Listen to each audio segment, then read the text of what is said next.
What's good, y'all? Hope everybody is well. Welcome to the Onyx Report's Black Masculinist News for the day. This one, we're obviously going to have a conversation about proxy violence, especially familial proxy violence. And what does that generally mean? Well, it means when you have one person who actually uses other people to inflict violence on another, right? So if you have from grade school to adulthood, for example, as a black male, ever had a woman or a girl go get her brothers or go get other family members or male friends to come beat you up, that's an example of proxy violence. It has happened the opposite way. I have seen it where you've had guys get a sister or something to go beat up a girl or something of that nature, But I mean, I've often seen it the other way around, right? And not always, for the wrong reasons. I mean, in some incidents, it's been in response to, intimate partner violence, something of that nature. And it is what it is. But in this situation, we're going to look at two cases of proxy violence. And they operated in very different ways, but nevertheless, occurred. All right. So the first one we're going to look at comes from blacksportsonline.com. Entitled Ex-NFL and FSU wide receiver Travis Rudolph claims self-defense in shooting. Says his girlfriend sent 4 men to his house to kill him. According to the Palm Beach County Sheriff's Office, the probable cause affidavit, here's what happened. Rudolph's girlfriend told a man that she had just had a fight with Rudolph. That guy and 3 other men drove to Rudolph's house to confront him over it. At that point, they all got into a fight. At some point, Rudolph got a hold of his rifle and started shooting. 2 men were hit. 1 died on the street. When the cops came to Rudolph's house, he immediately asked for a lawyer and was taken into custody while a witness yelled it was all out of self-defense. And I read the actual affidavit that they had available. I'll post the link in the description. And we can go, and you can look at it yourself. It's actually strangely visible. I didn't expect it to be, right? But anyway, excuse me. In it, they talk about how it's not just him alone. Apparently, he answered the door with somebody. I'm not sure who it was. They blocked that information out. But apparently, as it said, they got his ex, or the woman he was the girlfriend, as they listed her, said they got into an altercation. Now that was interesting to me. Because she didn't say he hit me. She didn't say he abused me. She didn't say he beat me up. She said they got into an altercation. Now this suggests a two-way dynamic, right? This is what we generally refer to as bidirectionality when we talk about intimate partner violence, meaning the violence is coming from both directions, right? But at some point, she went to get others. Now, another article, ESPN.com, entitled Ex-Florida State Receiver Travis Rudolph Charged with First-Degree Murder, reads as follows. Former Florida State wide receiver Travis Rudolph has been arrested on charges of first-degree murder and attempted first-degree murder with a firearm in Palm Beach County, Florida. Early Wednesday morning, West Palm Beach police responded to reports of shooting victims in both West Palm Beach and Lake Park, Florida. The male victim in West Palm Beach was pronounced dead at the scene, while the other male victim was taken to the hospital in critical but stable condition. According to the probable cause affidavit, which, like I said, I'm going to make sure you guys have access to. You can read it over yourself. There's a lot of parts that, are just blocked off, but you get the basic narrative. So according to the probable cause affidavit posted to the Palm Beach County Court website on Thursday, a man told police he had been with the victim, who eventually died when Rudolph's girlfriend called. Let me see here. And just so, you're familiar with whom we're talking about. You can see him there. All right. So a man told police he had been with the victim, who eventually died when Rudolph's girlfriend called, saying she had been in a physical altercation with Rudolph that night. The man told police he went with 3 others to Rudolph's residence unarmed with the intent of speaking to Rudolph. Now, that can be read in a couple different ways. If Rudolph was abusing his girlfriend, you have 3 black men who were there, or 3 men. They don't say they're black, but you have 3 men that are going to confront him over it. If If she wasn't particularly victimized, you have proxy violence. It's proxy violence either way, but in one instance you have this attempt to protect, which we're told that black men and men in general, well, black men in particular, don't do, which is ridiculous. But let's continue. Another altercation ensued between Rudolph, another person, and the men in the car who had traveled to the residence. Multiple people told police that Rudolph entered his residence, came outside with a rifle, and then fired shots at the car as it sped away. The car eventually stopped working because of the damage it had sustained, and one person inside was slumped over and unresponsive. An independent witness told West Palm Beach detectives that he saw Rudolph fighting with both his girlfriend and later the group of men who visited. The witness told police he then heard numerous gunshots and then saw Rudolph return to the residence holding a gun. Rudolph, 25, was FSU's leading receiver in 2015-2016, finished his career with 2,311 receiving yards, 18 touchdowns, before leaving early to enter the NFL draft. He went undrafted, but spent time with both the New York Giants and the Miami Dolphins, as well as having a stint in the Canadian Football League. Rudolph finished his NFL career with 8 catches for 101 yards. He gained national attention in 2016 for eating lunch with an autistic student during a team visit to Montford Middle School in Tallahassee, Florida. Sadly enough, a year later, Rudolph's father was killed at a Florida nightclub after a gun was accidentally discharged, with the bullet going through a wall and striking Daryl Rudolph in the back as he conducted repairs in another room. Shit, that's sad. But anyway, so that's the Rudolph situation, right? So we don't know enough yet. We do know that there was some kind of altercation, which implies that the violence was going both ways, from him to her, her to him. We don't know who initiated it, but we know it was bidirectional. Then we see, I guess it's 4 men who come to his residence, right? And go from there. Now, let's look at another case. In this particular case, the narrative is a little different. Right. This one you can find in on news1.com. It's entitled "Family Affair: Grandmother Allegedly Told Grandson to Kill and Rob His Grandfather." Janet Strickland, 64, has been charged with 1 count of first-degree murder and 1 count of armed robbery with a firearm after allegedly paying her grandson, William Strickland, 19, to kill her husband, also named William Strickland, 72, while on his way to receive dialysis treatment. Right? This is in Chicago. The judge set her bond at $500,000. Her grandson, who admitted in court to killing and robbing his grandfather, was held without bond on March 30th. On March 2nd, when the elder Strickland stepped outside of the home that the 3 of them shared, his grandson, William, shot him 6 times in the back as Janet Strickland watched from the house.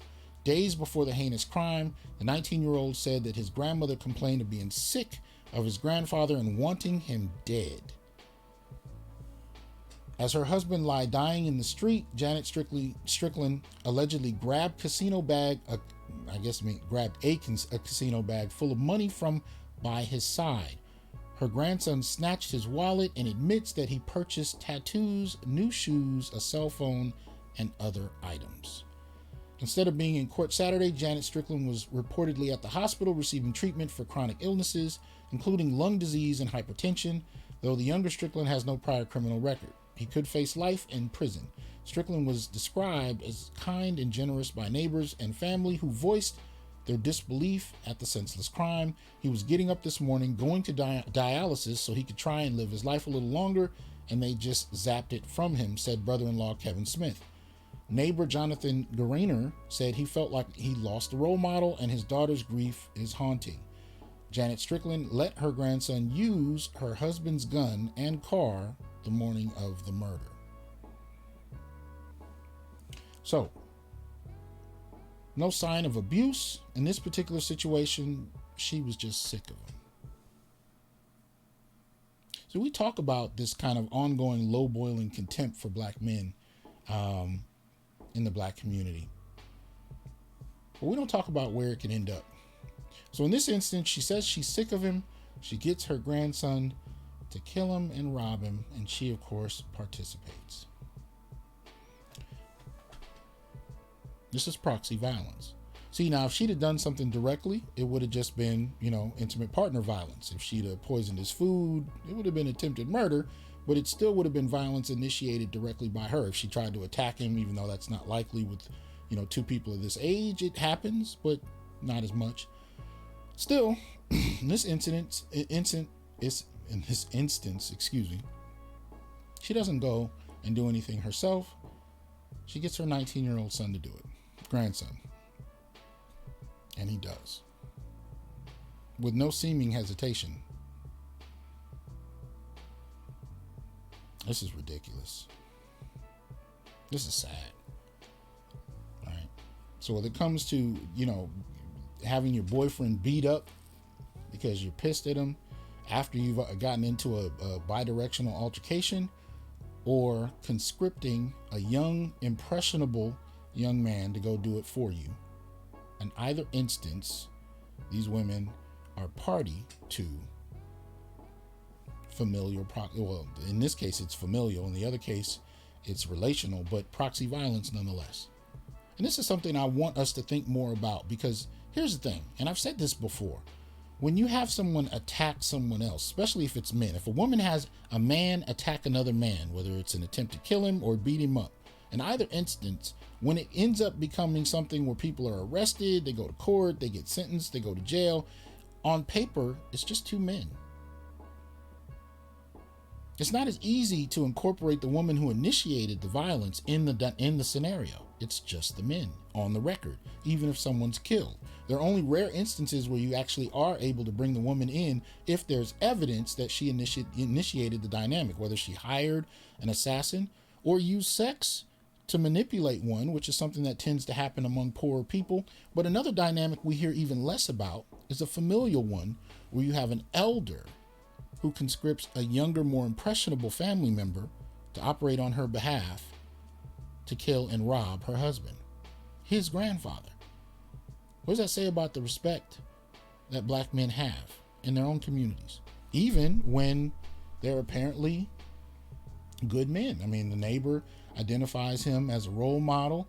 The brother-in-law, the family said that he was, going to live his life. He was doing well. Defined him as kind and generous, But this is par for the course, right? Because the way we talk about abuse, it only happens one way. And this has a lot to do with how the Duluth model has directly influenced our perception of human dynamics, gender dynamics at that, in intimate partner relationships. And this is something you can delve into, especially with Tommy Curry's Man Not, where he talks about the limitations and the problems of the Duluth model, where its creators have come forth and acknowledged that it was a flawed concept, because it basically presupposed that any kind of abuse that took place was initiated by men onto women, basically due to patriarchy. It disregarded women's capacity to commit violence, and when it did recognize a woman being violent, it again attributed it to patriarchy. And this program was instituted as a standard across the board, across national boundaries for that matter. And what it did is, on a professional level, it set the standard, whether we're talking about in the academy where it was taught, or how it's implemented in programs all across the world, really. But it taught that at the end of the day, all violence is men's fault, and it all stems from patriarchy. Even if the man is vulnerable, even if the man is the victim. This was the rationalization for it, the Duluth model as a framework. And the legacy of the Duluth model lives on, because even in situations like this, we don't often know how to regard women, and girls for that matter, that commit these types of acts. We often go out of our way to find him guilty, even in just mainstream, the mainstream imagination, right? The public court of law, the eyes of the public. We find new ways to do it. And one of the ways we see that most is even on social media. When you post these kind of cases, the responses are very telling. Men and women, although mostly women from what I've seen, will first say, I wonder what he did to her. And they'll make up scenarios to replace the fact that we don't have evidence in many situations, to somehow paint him to be a monster. to justify her behavior without evidence. And if we find enough evidence that shows that she really didn't have cause to act that way, we just dismiss the story and move on to the next. But I noticed the first response is to usually find a way to make her innocent and to make him a monster. And to justify either sending 4 men over to his house to beat him up or sending a grandson to kill him and rob him as his wife. But why not, right? Because when you start to look at the sentencing practices in this country, women are given 65% less sentences for the same crimes as men. So what's she really going to suffer? We don't even have the prisons in place for that. And I'm not necessarily suggesting that we need to build all kinds of women's prisons and lock women up, but I am saying that we do need to directly deal with this issue of this bifurcated sentencing system, which does not provide any type of incentive for women to even consider themselves responsible for their behavior. Why should they? They're only going to get slapped on the hand. And most of us are not going to believe that he was victimized in the first place. And then you come to certain circles of YouTube, and just the fact that you mention a man as a victim is already a problem. So we got to do away with that because, acknowledging victimization is weak, even if it's true. Okay. Seems that there's no relief in sight as far as these kind of things are concerned. Nevertheless, I'm going to keep talking about them because they need to be talked about, and we need to learn how to read these situations differently. And proxy violence is one of the concepts I want you to start using when you see scenarios like this, because they're not innocent. They're not benign. This is life-threatening, although often underestimated in terms of its impact. Anyway, see y'all later. Y'all have a good one. Peace.